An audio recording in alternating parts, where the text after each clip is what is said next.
Sounding exquisite.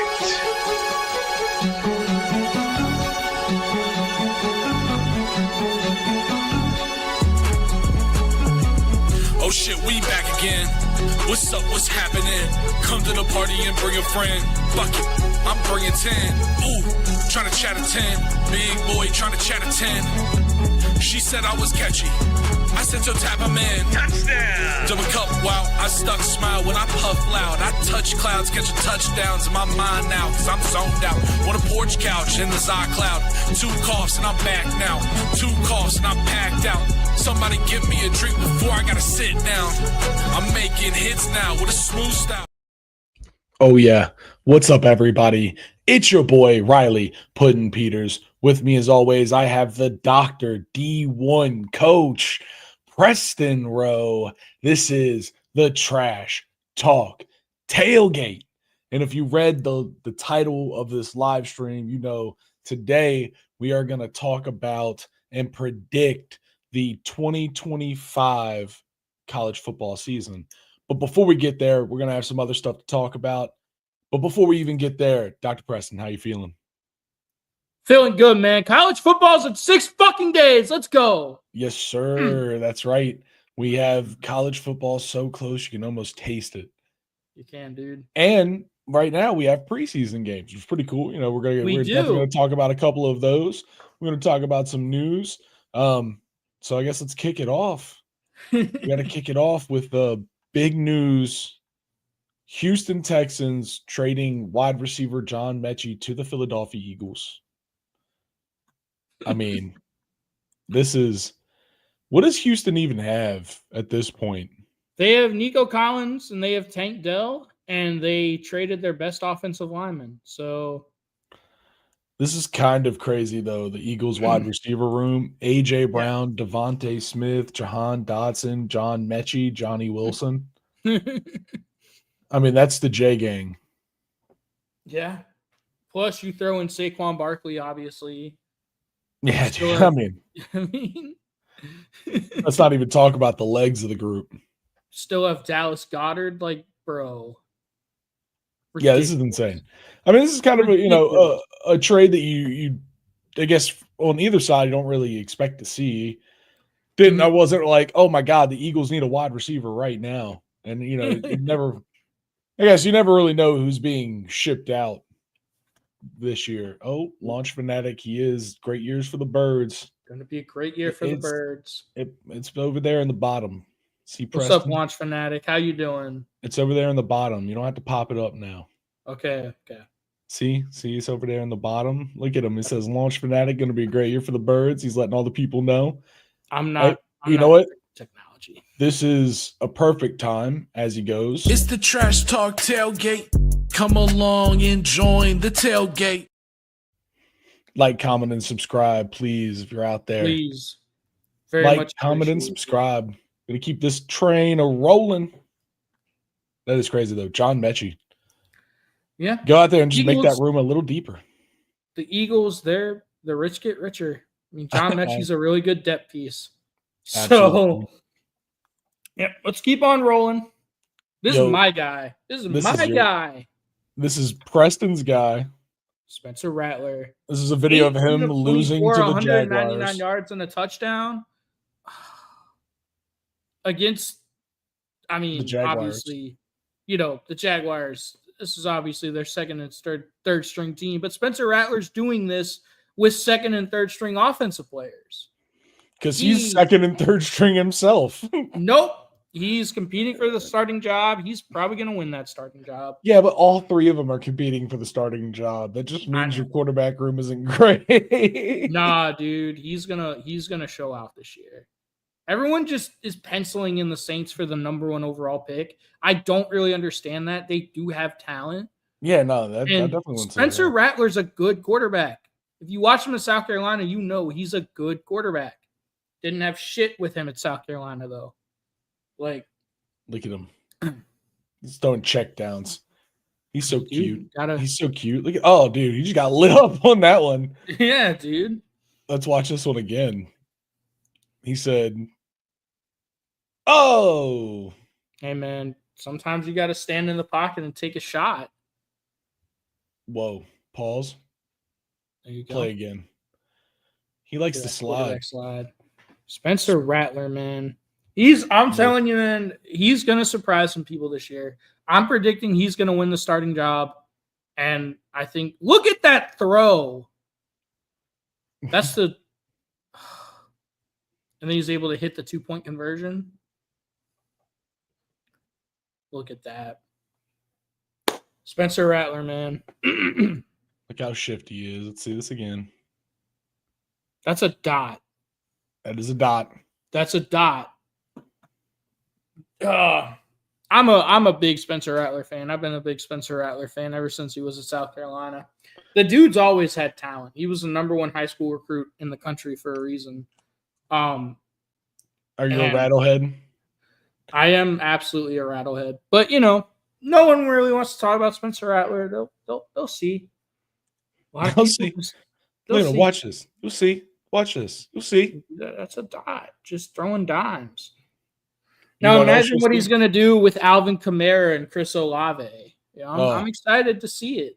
Lots of slants. It's a different organization over there at the Saints, but it's not. It's still going to run the slants. But you know what else we're going to see? What are we going to see? Potentially Trey Hendrickson in New Jersey. Some reports out that the Panthers, the Browns, and the Colts are among the top teams showing interest in All-Pro Trey Hendrickson. Obviously, he's had this long, drawn-out trade negotiation fiasco, saga, however you want to put it, with the Bengals, the Bungles, because they hate Joe Burrow and they want to give him no help. Not even a star running back. I don't know, dude. They can't even. A new star, fresh-faced running back couldn't even help them. Apparently, I don't know, but they don't want to help Joe Burrow at all. So yeah. Trey Hendrickson, they're looking to trade him, at least hear deals. If it's actually, so if you've been paying attention, the actual problem behind this is the dumbest thing ever. They've agreed to, the length of the deal. They've agreed to the money. They're just in disagreement about the guaranteed money. And that's all players care about is how much guaranteed money they're getting out of the new contract. And Mike Brown, notoriously, the Bengals owner, does not want to pay players guaranteed money, which is insane. The fact that they've let it go on this long. And now they're thinking about trading their only good defender. Riley, imagine how much worse this defense will be without the leading sacker in the NFL. I mean, a 1-for-1 lifestyle switch for Shamar Stewart for Trey Hendrickson. Yeah, that sounds like it's going to be awful successful, Bungles. I want to put that one down in the book. It's Shamar Stewart. If you know, he had 4.5 sacks in 3 years of college. If you know, he had 4.5 sacks in 3 years of college. That's 1.5 sacks a year. The Bengals, they are doing everything they possibly can to fuck up their Super Bowl window with an elite level quarterback. Joe Burrow, you could argue, had the best season in the NFL last year for all quarterbacks. But, that's the Bungles. Speaking of Shamar Stewart, we have to talk about this story. This was also stupid. This is Preston's favorite player, right? I love Joe Burrow. This is Shamar Stewart is Preston's favorite player, and he hit one of his least favorite players, Joe Burrow. I hate you. Give him a lesson. Just taught him a lesson. So if you've ever played football at any level, in practice the #1 rule is you do not hit the quarterback, and that's especially true in the NFL level. You do not hit your star quarterback. And Shamar Stewart, in a clip, I don't know if it was intentional. People say he tripped into Joe Burrow, but it looked like as Joe Burrow was letting go of the football, Shamar Stewart dove at Joe Burrow's knee, and Joe Burrow went to the ground. And a huge fight ensued because you do not touch Joe Burrow in practice. That is your whole future. That is your franchise. You do not touch your franchise in practice, especially because he's injury prone and he's already had his knee blown out. So Shamar Stewart, it was just like the most, it was, if you watch the clip, it encapsulates everything that's wrong with the Bengals. Shamar Stewart, he was unblocked, first of all. So that's an indictment on the Bengals O-line. And he gets off the line incredibly quick. He's a great athlete, but he can't sack Joe Burrow. He gets there just a little bit too late. And then he, instead of, pulling up and not touching Joe Burrow, he dives at his knee. And Joe Burrow goes to the ground. Luckily, Joe Burrow is okay. Like, bro, can you imagine if your first round pick fucking blew out your quarterback's knee his first day in practice? I would cut his ass instantly. You're gone. Like, we don't fucking do that shit. No, you definitely, And, hey, listen, it's funny. It's always funny when you get the scuffle. Speaking of get the scuffle, hold on. I did it. Look at him. Look at him fighting. You don't touch the quarterback. Nah, man, you don't touch, especially not number 9, the absolute arm of the franchise. Like, Joe Burrow is everything to this organization. If they don't have him, you might as well chalk them up for the first round pick. It doesn't matter how much you pay your 2-star wide receivers. If they don't have a competent quarterback throwing at them, it ain't going to look good. So this is, it's just more bad signs out of him. All right. It sucks. It's just the Bengals really thought they could replace Trey Hendrickson with Shamar Stewart. It's insane. It's incompetent. I hate it. I hate everything about the Bengals. I love Joe Burrow, but I hate the fucking Bengals. It's just it just seems like this offseason for them is just going from bad to worse in terms of their pass rushers. No, they are not having a great time if they can't hold on to Trey Hendrickson. He's so important to them. Yep. Speaking of being important, I guess. I mean, he is important. Brian Robinson Jr., many men, they wish death upon me. We're looking to trade him. Now, the word on the street for the Commanders, the rumors are that Jackery Croskett-Merritt is doing very well. He's a 5th-round pick, 6th-round pick. Low draft pick, but highly touted coming in. And he's apparently doing really well in camp to the point where the Commanders are actually taking trade offers for Brian Robinson Jr., 3rd-round pick from Alabama, obviously famous for being shot and returning. One of the coolest entrances ever to the mini men. Great running back. I mean, this is a very, very strong runner, very powerful runner. When he's on the field, you definitely know. And so it's kind of crazy, but it makes sense. If we're trying to get someone like, if you're trading someone, why not get someone that you're going to get some value out of like him? But yeah, no, very interesting. All this, and we still won't pay Terry. The Commanders are not having a great offseason. Like, I know they got Laramie Tunsil, but a lot of people in Houston said he was kind of a locker room cancer, so we'll see what happens with that. And now you won't pay your star wide receiver, and now you're thinking about trading your starting running back. It just, I don't know. I don't get it. We did activate Terry McLaurin off the PUP list. He is, he's definitely he's back a little bit, which is nice. Yeah, that's cool. But yep. I do think, it's been talked about a million times, and I hear, a rumor every day that it's like, we're gonna get the contract. We're gonna get the contract done. We're gonna get it done. It's gonna get done. It's coming. We're gonna get it done. And I'm excited to hopefully get it done. Do you believe them? I believe them because I believe the main thing that I'm hearing behind everything is that there's no real good offers for him. Like, there's no trades that are worth anything. And so I believe that. That's kind of what I said when the trade rumors came out. Like, this was a weird time to put yourself up for trade. And especially for someone like Terry McLaurin who wants money and is such a threat. But like right now, people are just so to the gills with skill player, like that's most of the players that get cut during this preseason time. It's skill guys and both sides of the ball, but a lot of those kind of players are, teams are flooded with them and they're trying to sort through these anyways. It's a weird time to be a top wide receiver on the market. Most guys are kind of secure. I don't think this is going to happen, but how would you feel if the Commanders and Bengals traded Terry McLaurin for Trey Hendrickson?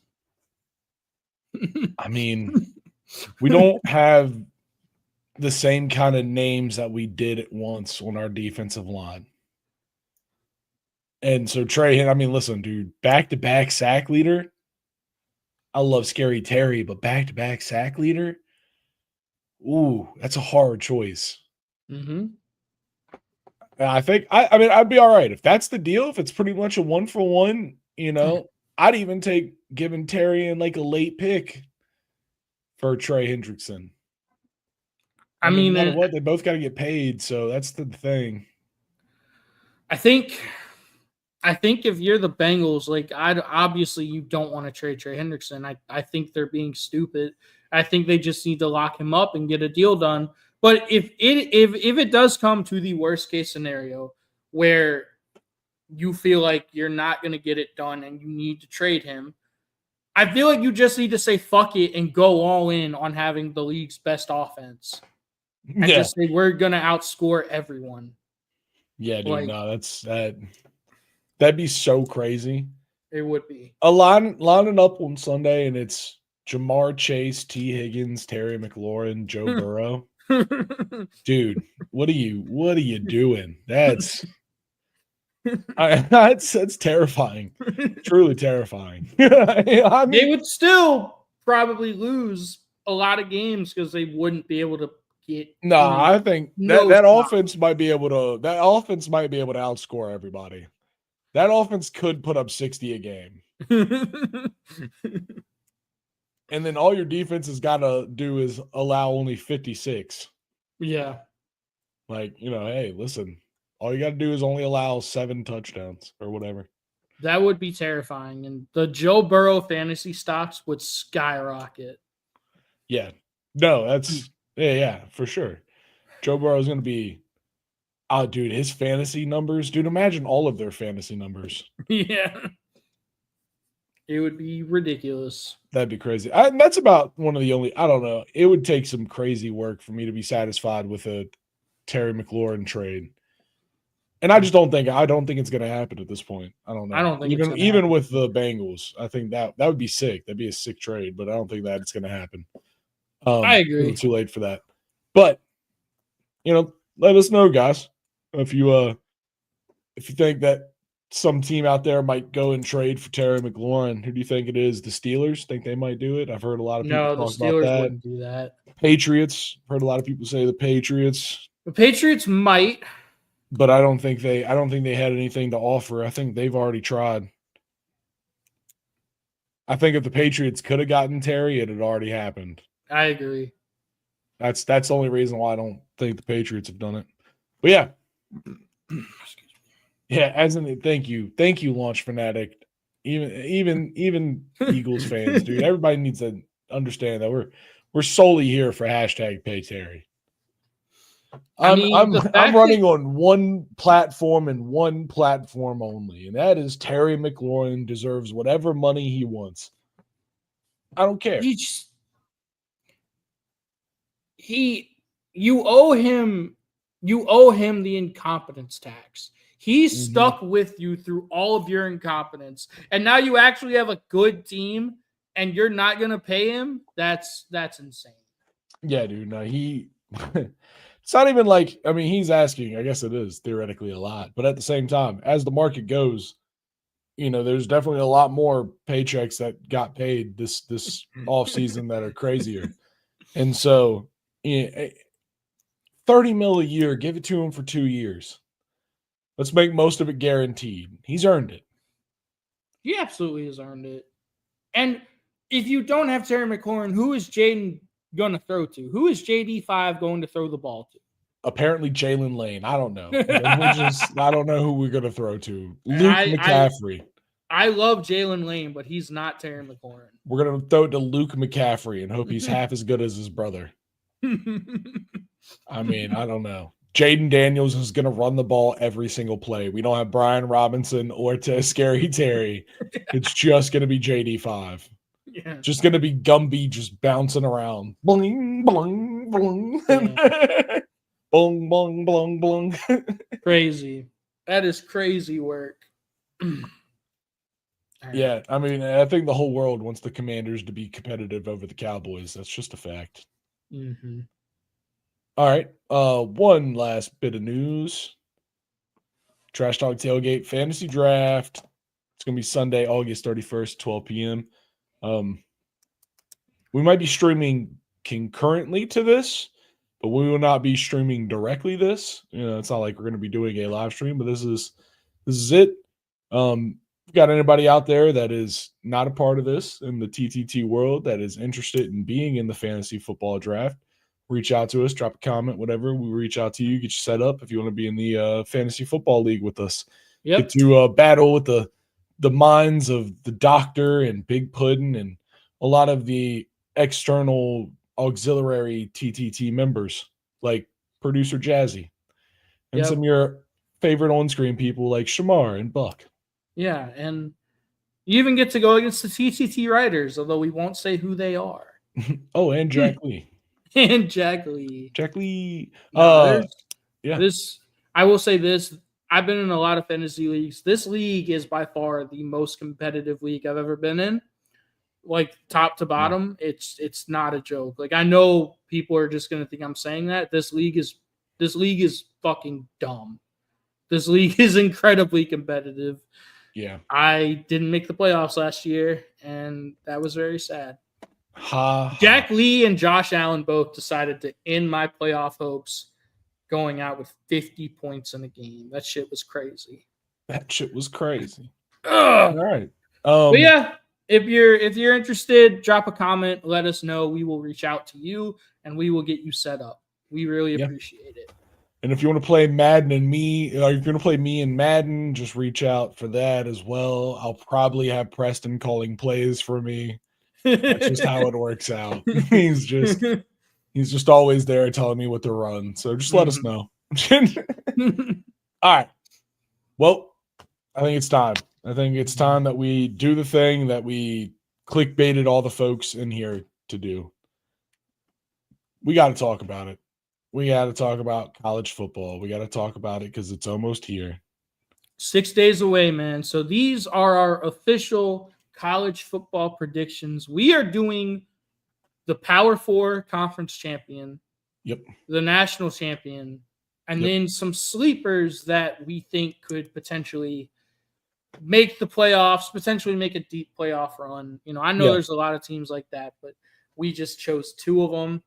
Yeah, two of our favorites. Yeah, no, we're two really teams that we think they're probably not going to win their conference, but they have a strong chance to make the group of 12 or the 12 field playoff. Mm-hmm. So yeah, let's start from the beginning. I got it. Okay. We're going to start with the Big Ten. Start with the Big Ten. It's Preston. So for me, this is my prediction. I think Ohio State is going to win the Big Ten. I know a lot of people think Penn State, this is their year. I disagree with that. If they were going to win it, last year was the year. They made the Big Ten championship game and they lost to Oregon. And I don't think they're a better overall football team than they were a year ago. Whenever you lose a top 3 pick in Abdul Carter and a first-round pick in Tyler Warren, who was your entire receiving offense, that gives me some concern. But Ohio State, they are the reigning national champion. And Ryan Day is 70-10 at Ohio State, despite the fact that Ohio State fans are crazy and they want his ass fired.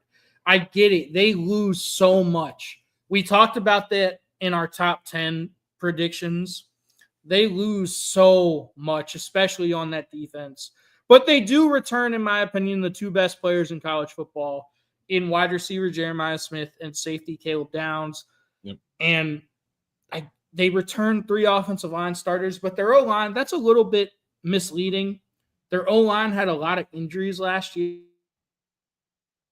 so they're going to be more experienced up front anyway, because a lot of those guys got experience last year due to injury.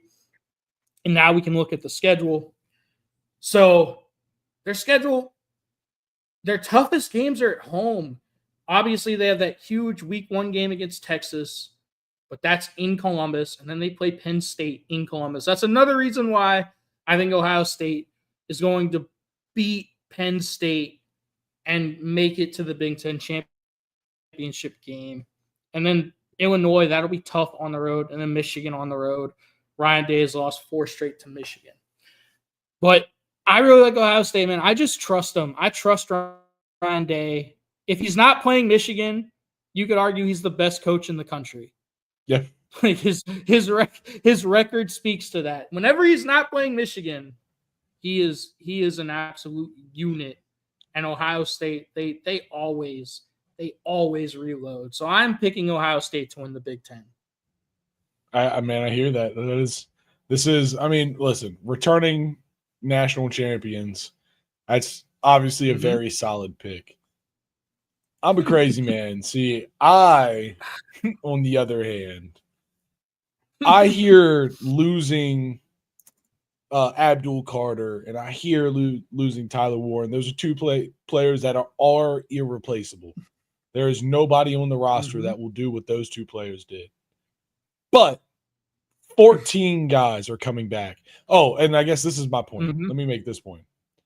I don't think it's for necessarily a thing about Penn State even actually getting better. I think it's for a lot of the people around in the Big Ten getting worse. I don't know about Oregon. They got a bunch of question marks around them. No one really knows what they're going to look like until playing time comes. At least with Penn State, that's fair. You got an idea of what this squad's going to look like. You know, they returned so many people. You know that they're going to run the ball heavy with Nick Singleton. They've got their entire offensive line back. Like, they've got another backup in Katron Allen, running back. Drew Aller, they trust him. I may not, but they do, and that means a lot. They have to go into Ohio State. They have to go into Iowa. Those are going to be tough games. They get Oregon at home. That's, tough game no matter where you play it. But I think this team, with some discipline and some consistent play, they could be very good. And to go on top of bringing back 14 starters, they brought 16 4-star recruits in this class and 9 3-stars. So that's crazy. Yeah, they brought a lot of talent in with the recruiting class, and I think this is a team that you got to be wary of, man. This is really playing in Happy Valley is tough, and so they hope to contend almost every home game, including that Oregon game. So I think if they can do it, they have a good chance of pulling out the Big win. James Franklin, he always recruits really well. I understand why a lot of people think this is their year. I just think Dani Dennis Sutton is not Abdul Carter. And I get it, you bring in Trevor Pena, the wide receiver from Syracuse, who's a really good player, but I don't trust Drew Aller. At the end of the day, I do not trust Drew Aller. Yeah. Every time he's in a big game in a big spot, he always seemingly comes up short and just makes bonehead decisions. I don't trust him. I'm hoping that James Franklin has learned his lesson, and in those big game situations when bonehead decisions are to be made, the only choice there is hand the ball off, because you got 2 stud running backs and 5 returning offensive linemen. That's my hope. If they play it like that, I think they'll have a good chance. Don't leave it to Drew Allen. You have to go to Ohio State. You have to go to Iowa. Dude, Iowa's been a house of horrors for Penn State recently. Penn State, they really struggle there. A lot of teams struggle there. They can't deal with the cancer waves. Yeah, dude. Makes them too sad. They can't play anymore. Yeah. All right. Moving on. We got the SEC. Man. Preston. I am picking Alabama, and Alabama fans are probably going to freak out about this because they hate Kalen DeBoer, apparently. They returned 14 starters, 8 on defense. We talked about it earlier in our top 10 stream. Their only real loss on defense is Jahad Campbell, their stud linebacker, who kind of did everything for them. But they return everyone else. And then you also return, if Jeremiah Smith did not exist, Ryan Williams would be the best wide receiver in college football. They return him. They also return, I think, the best left tackle in football in Caden Proctor. They have 3 offensive line starters returning. Their entire secondary is returning. You could argue they might have the best secondary in all of football this year. And here's the other thing. Kalen DeBoer is 6-0 against Kirby Smart, Steve Sarkisian, and Dan Lanning. That is really hard. Those are 3 of the best coaches in football. Now, they get Tennessee, LSU, and Oklahoma at home. I like that a lot for them. They do have to go on the road at Georgia. They should beat Florida State on the road. And then they also have South Carolina. I'm not as high on South Carolina as a lot of other people seem to be. I like that schedule. I think they get a lot of their toughest opponents at home. I like that. I think Alabama wins the SEC this year. Kalen DeBoer's a damn good coach. One thing I've been seeing is a lot of people talking about Caden Proctor. And I think that's crazy, dude. Down talking a guy like that, man, that's a mountain of a man. And he can move very well for a dude of his size. And I see a lot of people saying that he's slow. And it's like, dude, that is a refrigerator moving pretty fast at that size, dude. It's insane. I think it's crazy. He's going to be a first-round draft pick. He'll probably be the first tackle off the board. Yeah. I really like Alabama, man. I think their defense is going to be really, really good. And then it's all going to depend on Ty Simpson. What are we going to get out of Ty Simpson, their starting quarterback? Hey, listen, this is the year of question mark quarterbacks, as we say, right? Yes. And Ty Simpson's just one of them. Yeah, so I've got Alabama, man. I really like Alabama this year. All right. And then I'm going to take Georgia. See, I'm going to be full honest here. I was initially going to take Texas. And then I remember that Texas opens with Ohio State. And if they lose that, I really don't know how much of a hope they got. I mean, I guess, the SEC is always a little crazy, but I don't know. I mean, that's not a conference game, though. I know it's not a conference game, but that's just one of those. Like, if you lose that one, it just feels like such a hard, like mentally, like that game, because it's first, because it's number 1 versus number 2. There's going to be so much energy around that game that whoever loses that's a big setback. Like that's a big setback. And so, I fear for Texas they have a couple games like that in their season where, they're going to have a lot of hype going into them. And if they lose them, it's going to be bigger than just losing. But as always, man, Georgia, listen, just like you said with Ohio State, Kirby Smart always seems to reload. Kirby Smart is one of the best recruiters of this era. They only have 7 returning starters, but they rotate a lot. Yeah. A lot of guys play. Like, they might not be a starter, but they rotate a lot. Yeah, absolutely. Bringing back Oscar Delp, Lawson Lucky, very good tight end. Oscar Delp, he had a good season last year, especially towards the end. Gunnar Stockton at quarterback instead of Carson Beck. I think that's an improvement. We talked about the swagger. For me, we talk about the reload. That's the thing, man. 7 returning starters, bring back everybody you want, whatever you want. Kirby Smart had the number 2 recruiting class this year. Let me break this up. 3 5-stars. That's one of the best. There's not a lot of 5-stars to go around. No, there's 32 each year. So 3 5-stars. They got an outside linebacker, an inside linebacker, and a defensive lineman. 15 4-stars and 9 3-stars. They got 4 4-star offensive linemen, I mean, it's just it's insane. And then on top of that, they have a top transfer class featuring wide receiver Zach Braun, as featured on here. Zach Branch from USC. Yeah.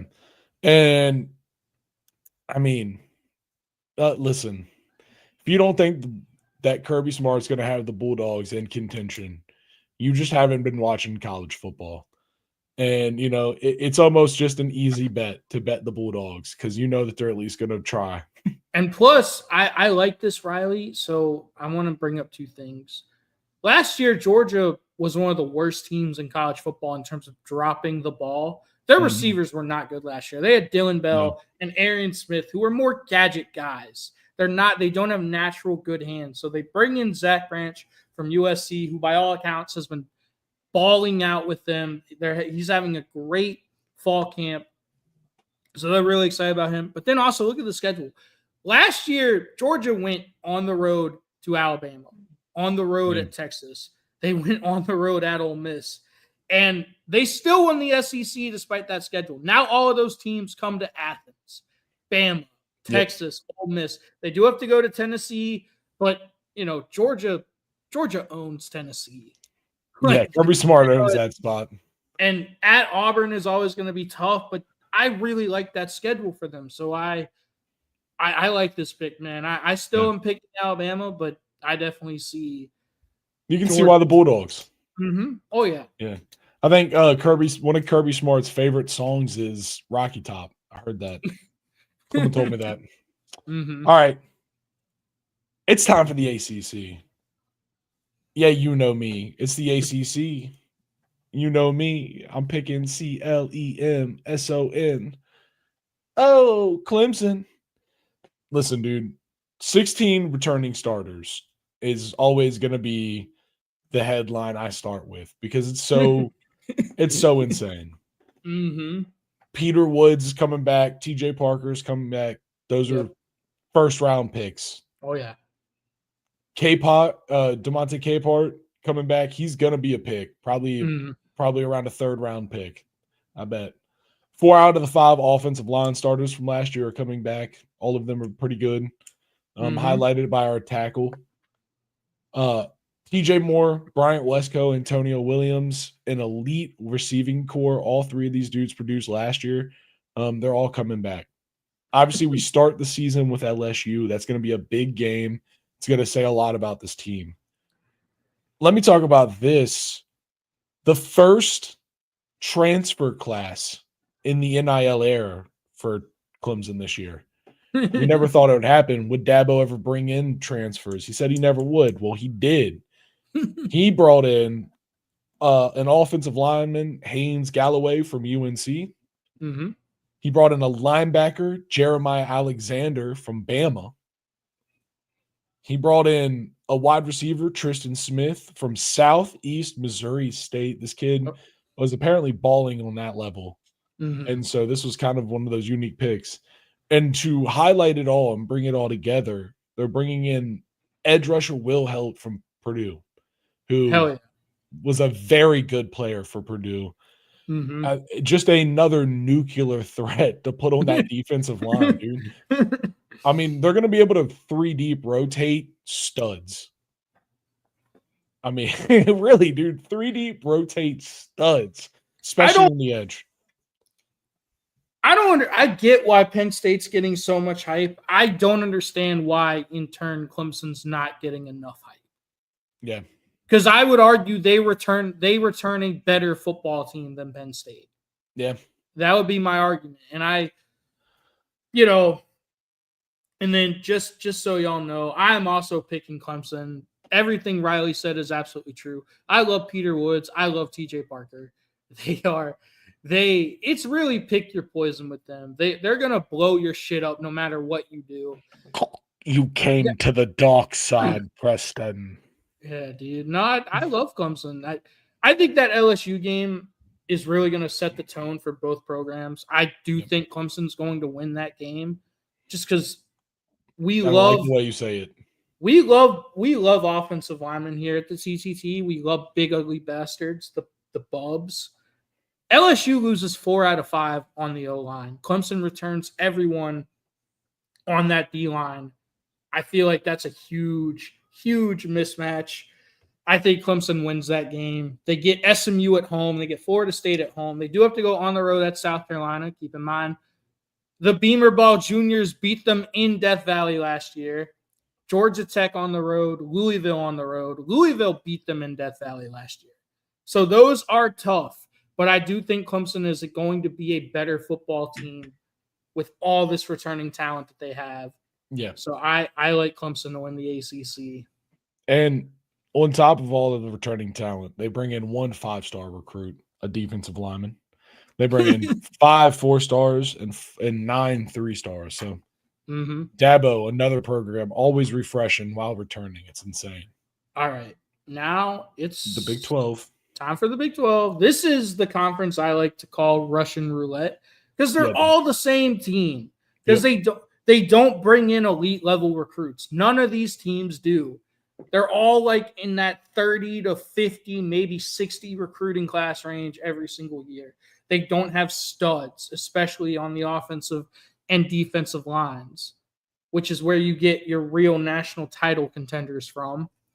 So I'm going to go Arizona State because the one thing they do have is they are returning 7 team starters, and they won the Big 12 last year. Sam Leavitt's one of the most underrated quarterbacks in the entire country.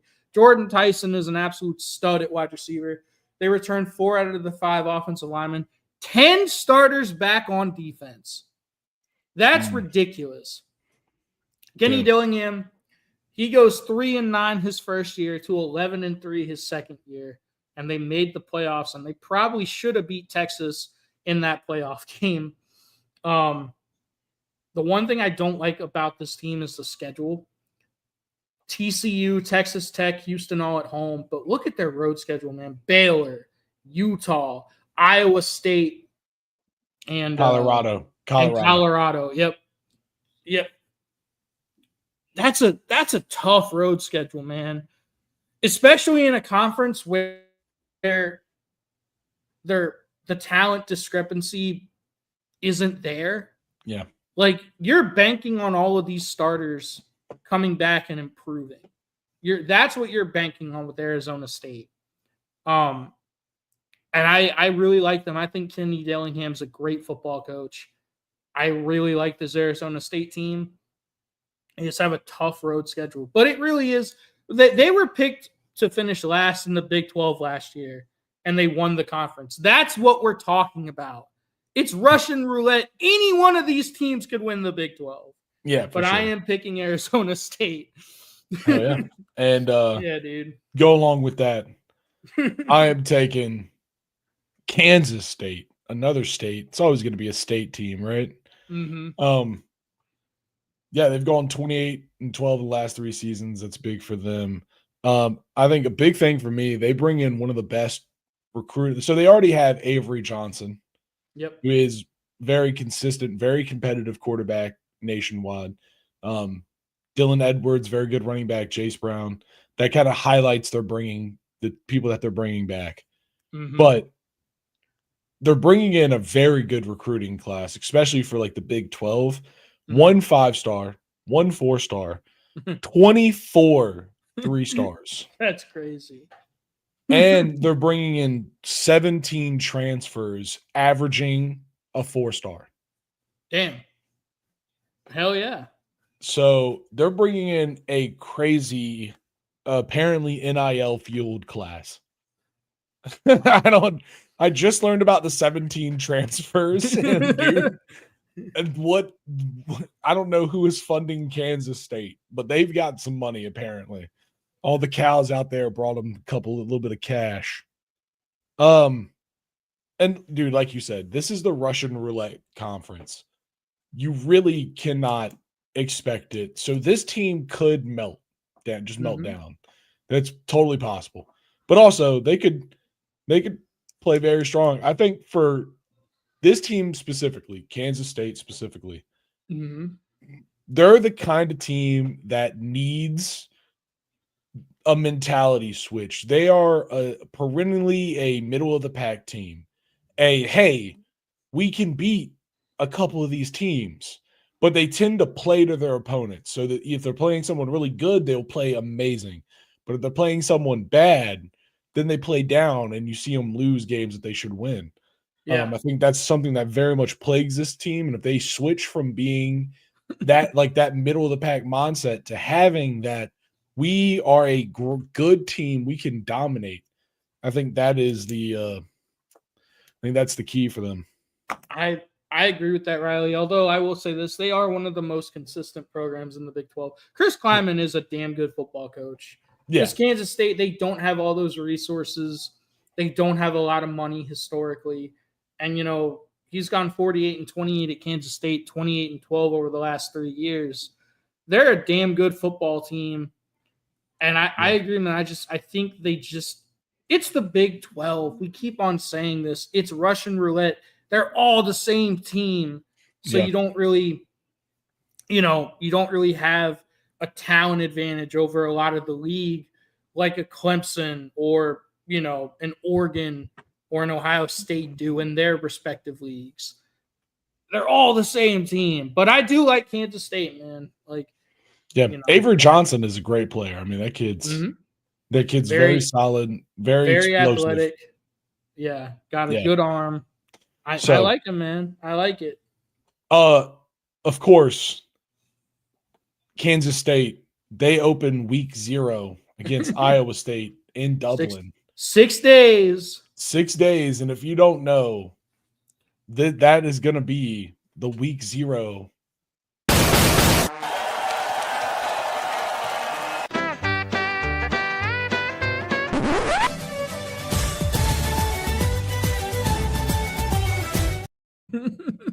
The TTT game of the week for week 0. Dude, that's going to be a great game out there in Dublin, Ireland, the Aer Lingus Bowl. Dude, absolutely crazy. All right. I'm excited. We need some sleepers. Shh.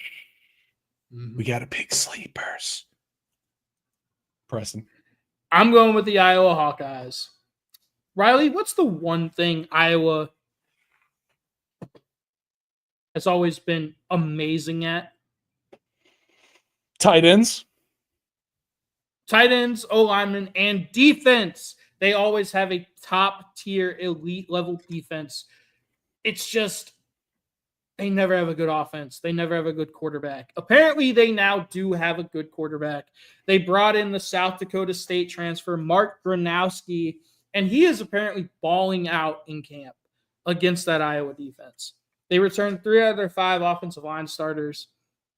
I mean, they always seem to have a great offensive line, and they're able to run the ball. They just need better offense. Yes. They're going to have one of the better, more underrated secondaries in the country, returning 3 out of 4 starters. And the last time Iowa went 8-5, last year they went 8-5. The next year they won 10 games. And I like their schedule, man. Look, they get Indiana, Penn State, and Oregon all at home. Damn. They have to go on the road at Iowa State, Wisconsin, and they have to go out to Southern California to play USC. But Iowa, man, they're just one of the more consistent programs in the country. They just never seem to have good offense at all. If Mark Gronowski hits like I think he's going to hit for them, I think they could be a legit Big Ten dark horse. Yeah. I mean, they really are. They're always a quarterback or a running back away from being a legit CFP contender. Yeah. Like just someone that brings the offense. Because that's the thing. We made a joke last year. I mean, it wasn't even a joke, actually. It was real. We just kept talking about it because it was funny.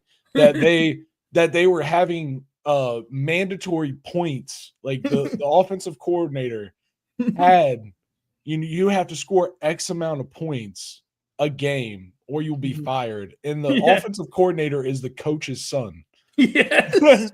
Like Papa put point minimums on his son because that offense was so stagnant. I thought they turned from the Iowa Hawkeyes to the Iowa Mosquitoes because that offense was so stagnant. Yep. It's insane. And so, yeah, dude, they're always just like one offensive weapon that isn't, like someone that's not catching, someone that's either running or throwing. Mm-hmm. And, like you said, I mean, that guy out of South Dakota State, I mean, that South Dakota State team is a perennial down there in the lower levels. And that, I mean, he was very good last year. I think they made it. I don't think they won the national championship on that level, but I'm pretty sure they played in the game. I'm pretty sure they lost. So yeah, very good team. For me, I'm picking Indiana. Now, this is a pick, we talk about sleepers, and I guess the idea for us was teams that are probably not going to win their division or their conference, but they, may make a good run. And I think this is that kind of team. They went 11-2 last year. Obviously, they had the 10-0 run. Mm-hmm. No one expects Indiana. You could go ask 10 people right now how they think Indiana's going to do next season, and most of them are going to say, "What? Indiana? I don't know. Are they going to lose a lot?" Like, just because they're a team with no name. This is a horse with no name, besides a coach named Kurt Signetti, who knows how to freaking win football games. Yeah, that's all they need. Didn't go well. Yeah, dude, all he needs is a team, and he will have them in competitive shape. All right, dude, 52-9 at JMU. That's no fluke. The 11-2 last year, the 10-0 run, everybody was looking at that with big eyes, going, "Whoa." They bring back 3 out of the 5 on the offensive line. He's going to handle everything else. Mm-hmm. I think this Indiana team is going to be pretty good. They got some challenging games on the road, but all they got to do is win one of them. If they beat one of those teams, Iowa, Oregon, Penn State on the road, if they beat one of them, they're in a damn good spot for them. Yeah, I think this is a huge season. I really like this pick, Riley. This is a huge season for Indiana because obviously everyone thinks last year was a fluke. Oh, you guys had a really soft schedule. You lost to the only good team you played in Iowa State. Then you lost to Notre Dame in the playoff, or in Ohio State. Then you lost to Notre Dame in the playoff. You had a really soft schedule. That's why you went 11-2. They need to prove that last year was not a fluke. Yeah. I don't think they're going to win 11 games again this year. But, what if they go 8-5? What if they go 9-3? Yeah. 8-4, 9-3. Then all of a sudden, people at Indiana, they do have money. They're historically a basketball school. Then they're going to be like, "Oh, shit, maybe we should start putting money into this football program." Dude, I think after which is this year, exactly what Kurt Signetti wants. And the dude just wins, man. Dude does just win, man. He talks a lot of shit, and all he does is win. He backs it up. All he does is win. I mean, he's kind of a dick in person. I know that from experience, but he's a damn good football coach. Yeah, man. Hey, listen, he's a consistent recruiter, and that's the key, man. We talk about it time and time again. There's one key to winning football games: consistent recruiting. That's what you got to build those teams, and this is a guy that does it. Yeah, he's a good recruiter. They have a really good incoming recruiting class. He just wins, man. That's all coaching is. Can you recruit, and can you put those players in the best position possible to win football games? That's all coaching is. And Kurt Signetti, all he does is win, no matter what. Kurt Signetti is one of the best. Yep. All right. I like that pick, Riley. Time for the national championship pick. Ooh. Picking Clemson again. Listen, no shocker here. I hate to put these kind of expectations on my boys, but at the same time, man, they've earned it. This is the program that we want to be with Dabo Swinney. We want to be a national championship contender. Mm-hmm. And I think we've got a shot, if we can stay disciplined, if we can play 4-quarter football. That's the big thing for me. That is what needs to be done from last year to this year to make us a national championship team is 4-quarter football. We were plagued last season with either playing good in the first half or good in the second half. We did not have a game where we put it all together. And if we can do that, I mean, we're going to be terrifying. But yeah, so for me, Garrett Riley and Cade Klubnik getting their relationship on the same page and making us a 4-quarter football team, that's all we need to make us a national championship contender. That's all it is. Everything else is there. Everything. To me, this is the team that most resembles Ohio State from a year ago. Because remember, Ohio State brought everybody back. A lot of people are comparing Penn State to be that team. Penn State didn't bring everybody back. They brought some guys back, but not everybody. Clemson brings everybody back. And including their quarterback, Cade Klubnik, who's now a third-year starter, D-line, Peter Woods, TJ Parker, 4 of the 5 O-linemen. Their wide receivers, TJ Moore, Bryant Wesco, and Antonio Williams. So, yes, I am also picking Clemson to win the national championship. I really like this Clemson team, man. Yeah. I really like it. I think they're going to beat LSU. I think that's going to set the tone for the entire year. And I really like this Clemson team. Yeah, no. I mean, listen, I'll talk about them all day, but they deserve it. And despite what Tyler and Spartanburg might say, I trust the hell out of Dabo Swinney. True. How could you not, man? He continues to do the same, continues to be consistent, produce every year. I mean, I feel like every year we're the ACC champions, and we're in contention. And I feel like this year is another year where we have all the pieces to put it together to do another beautiful, beautiful run. I agree. I absolutely agree. I'm excited. I mean, what all this means, Riley? All this does. What does it mean? College football is less than a week away. It's right there, dude. We're right there. We're almost there, folks. And speaking of being there, I think we're at the end of this. We thank you for sticking with us. Yep. This has been an excellent episode of the Trash Talk Tailgate. Now you know who we picked to win the national championship. That's Clemson. You know how Preston feels about Spencer Rattler, which is he's jizzing in his pants. And you know how I feel about you, which is you guys are great people. Thank you for tuning in, for listening to us, for liking, commenting, and subscribing. 2 thumbs up. And if you do want to join our fantasy league, drop a comment in the video and reach out to us on social media at Trash Talk Tailgate on almost every platform. So, reach out to any of those if you need. But yeah, for this episode, we're going to clean up and get out of here, guys.